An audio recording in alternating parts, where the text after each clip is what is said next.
Hi everyone, I hope you're really well. My name is Warren Mailley-Smith and I'm a concert pianist from London. Welcome to my channel. And this is a weekly broadcast that I'm doing on Facebook, YouTube and Twitter. Really to talk about all things piano related.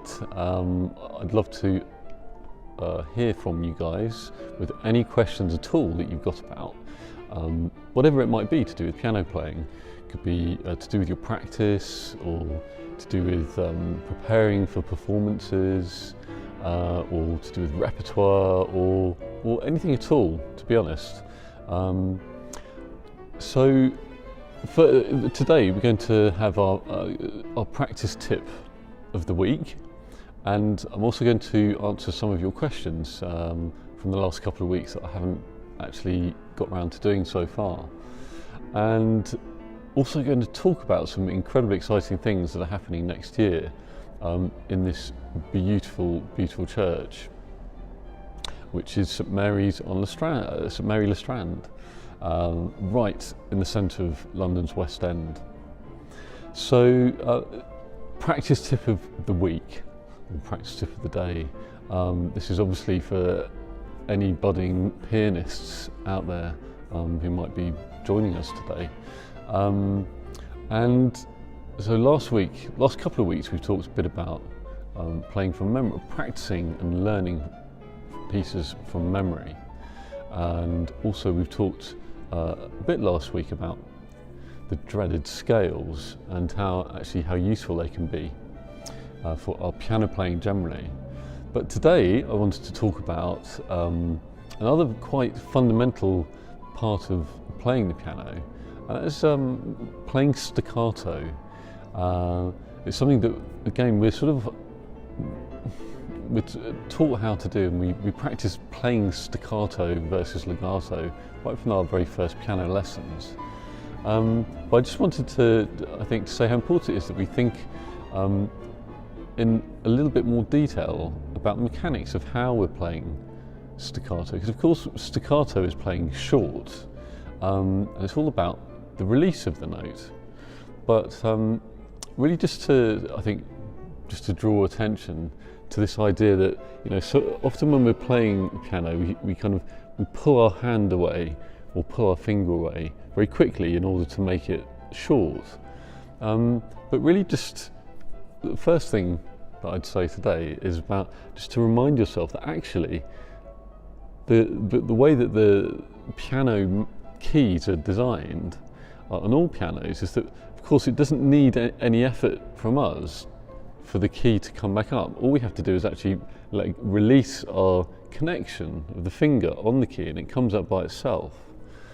So we can actually make life an awful lot easier if we take advantage of that kind of spring back in the key. So in other words, what's actually happening becomes more of a release in the finger, where almost the finger can be pushed back up by the key, and of course that requires our fingers to be very relaxed and free when we're playing staccato. So that's one tip, is just to keep your fingers very free, and actually to think a little bit more about letting the keys do the work when you're playing staccato. That's the first thing. The second thing, I think, is always think about the context of what effects you're trying to create. Of course, we're trying to play, any staccato is going to be short, but on one hand we've got perhaps very fast and loud staccatos, and then we might have very quiet and slow staccatos. And the point is that depending on that context, we might want to strike the key in a different way.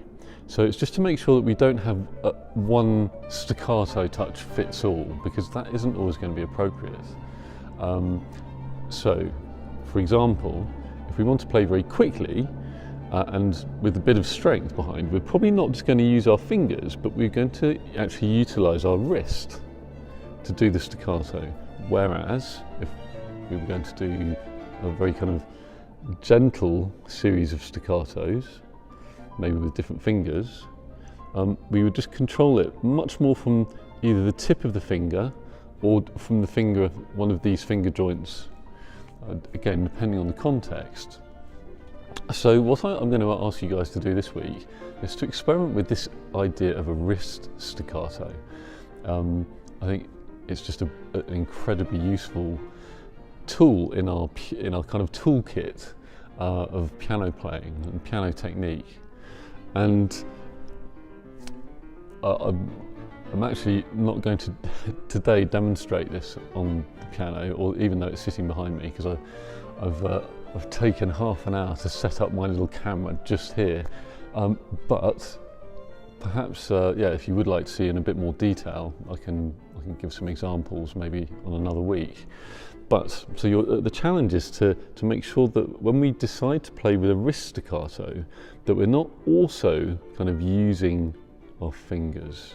So we're not doing this, because they tend to sort of cancel each other out. But what we should do is try and isolate the fingers so they're kind of very much fixed, and just to drive the whole movement from the wrist. And so you could practice just doing a simple scale of C major, keeping the fingers quite passive is the main thing. Passive fingers, and just getting the sound and the momentum from a little, not a big bounce, but just a little bounce in the wrist, kind of like you're maybe bouncing a basketball, or doing a yo-yo, but where the impetus comes from your wrist and nowhere else. So see how you get on with that. I'd love to hear if you have any questions about that, or even if anyone wants to demonstrate their awesome wrist staccatos, that would be great. Okay, so do let me know if there are any particular technical or practice tips, or areas of technique that you'd like to ask about. There's a huge amount to say about piano technique, apart from just scales and arpeggios. So look forward to hearing from you on that.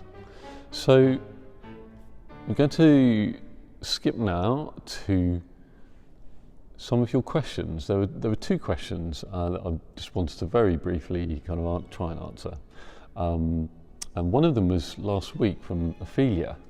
Thanks for your question, Ophelia, which was about how do we keep old pieces alive in our repertoire when we're learning new pieces? Because of course, when we're, part of the fun of playing the piano is that we're trying to learn as much new repertoire as we can.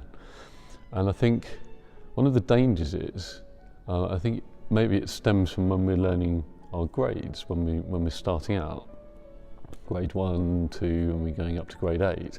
So we tend to learn the pieces to get the grades. And having learnt that piece and taken the exam, we then sort of shelve it and we go on to the next one, because of course we want to see our progression of the level of difficulty in what we're doing kind of increasing. So we're kind of constantly getting rid of the old stuff and learning the new stuff. But I think, to be honest guys, it's such a big investment of time when we learn a piece of music, that I think it's a shame if we don't keep that ability to play it in our fingertips. But as I'm sure we've all found, you can spend a lot of time learning a piece, and then we get distracted by something else, and we can actually forget very quickly how to play it, which is a bit annoying if you think about it. If we've spent hours, weeks, or even months actually learning to do something, to play a really beautiful piece, and then suddenly, a few months later, it's just kind of evaporated. This question is really, I think, a brilliant question from Ophelia about how can we keep these pieces in our fingers, but still be learning the new stuff, so that we're actually developing an increasing repertoire size. So I've got two suggestions, and I'm sure that these aren't kind of earth-shatteringly surprising answers, but I think that they can be quite easy to overlook. So two suggestions. First one is actually just that you just write a simple list of pieces that you want to have in your repertoire at the tip of your fingers, and just play one of them once a week. But I think it's so helpful to actually have things written down and have that music just sitting on your piano, kind of looking at you, so that I'd resist the temptation to put it back on the shelf, because out of sight, out of mind. But just have it there looking at you, so that you just have this, I would say, once a week, or perhaps even once a fortnight, but to make a point of not letting it disappear. And I think have the discipline, even if you want to be, or you need to be practicing other stuff as well, is just to take that bit of time in your weekly practice to play it through at least once, a piece that you want to keep in your repertoire, that maybe you've performed recently. The other thing I think that I found really helps to keep this older repertoire, the stuff that you've learnt, alive, is just to program it. Keep programming it in concerts or in informal performances. I think especially if you kind of commit yourself to playing a certain program, there's nothing like that for actually as a motivation to kind of keep practicing it and keeping it fresh. We don't always need to play, every performance we do hasn't always got to be an entirely new program. It's brilliant to play the same pieces over and over again, because our own interpretation and our own confidence and understanding of any piece will only just continue to grow and to develop over time. I have to say, for example, a piece like the Moonlight Sonata, the first movement, it's one of those pieces that everyone learns, but it's not something that we just want to play once and then forget about it. It's a piece for life. It's an amazing piece of music. So, and every time you play it, you want to be looking for something different and looking for something new. And that's a luxury that you can get after you've got past the stage of learning the notes, where you have a bit more freedom to kind of experiment with lots of subtly different things in a performance. So I think programming repertoire that you know well alongside new pieces is a great way of keeping this older repertoire in your fingers. And the more times obviously you do that, the more into your long-term memory these pieces will sink. So do let me know any experience that you've had or any challenges that you've had in trying to keep this massive notes fresh in your head. It's part of the fun, part of the journey. So very, very briefly, I wanted to talk now, just in a slightly different section, about some upcoming concerts, but some upcoming really exciting projects that are happening here at St Mary le Strand. As you can see, it's a very, very beautiful church. Unfortunately, I can't switch the camera to kind of give you a guided tour. I might take some separate footage and overlay it so you can actually see a bit more of the building. I'm extremely excited to announce that in January 2023, there is going to be a brand new series called the Strand International Piano Series that's going to be launching. It's going to take place over 7 months, and there's going to be 12 pianists. I'm going to be doing one of these concerts, so there's 12 concerts, 12 pianists. And over this series of concerts, the entire book 1 of the Well-Tempered Clavier by Bach, the 24 preludes and fugues covering every single key, major and minor. And of course, this collection of pieces is like the holy Bible of not just of piano playing, but of classical music, where Bach just kind of took all of these devices of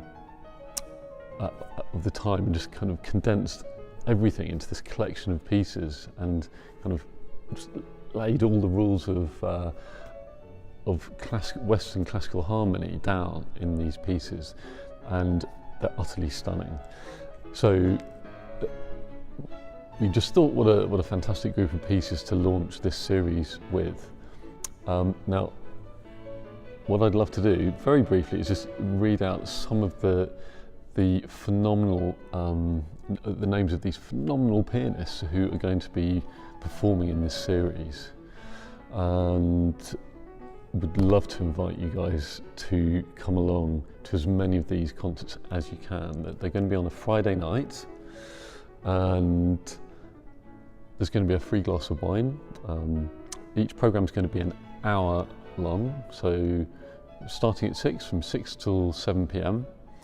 And so I'll give you lots of time to jump on the train home or head out afterwards. So here are the following, here's the lineup for the series. We're launching with an absolute superstar of the piano world, Mr. Danny Driver. Absolutely thrilled. So we've got Murray McLaughlin. All of these pianists are just legendary pianists in their own right, and we're just so thrilled to have them. So it's Danny Driver, Murray McLaughlin, Ashley Fripp, Yuki Noguchi, Daniel Grimwood, Florian Maitreya, Sam Haywood, Daniel Tong, Olga Stechko, and John Lenihan, and Tyler Hay.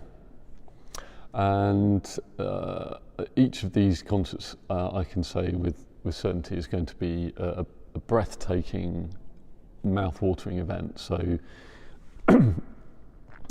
this series of concerts will be going up live, so you can find out more about these pianists and more about their programs in the coming days.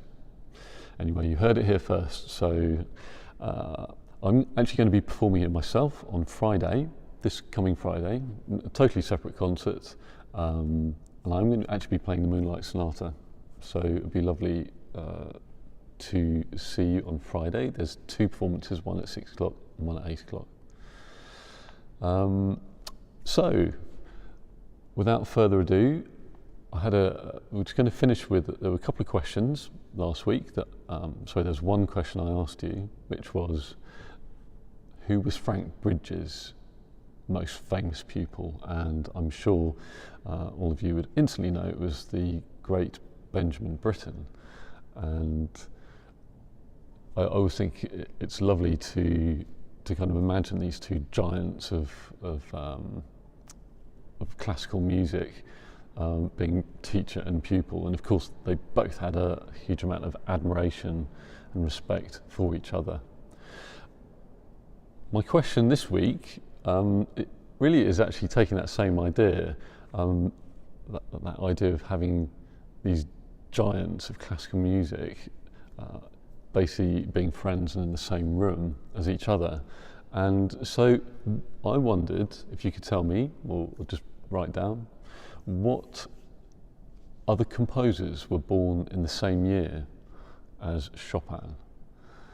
And there was a little group of them who all lived really close to each other, and they were all best buddies, or certainly all acquaintances, good friends. So I'm going to play for you now, and thanks again so much for joining me. I'd love to hear your thoughts or your comments or any questions that you've got, and hope to see you soon. Take care.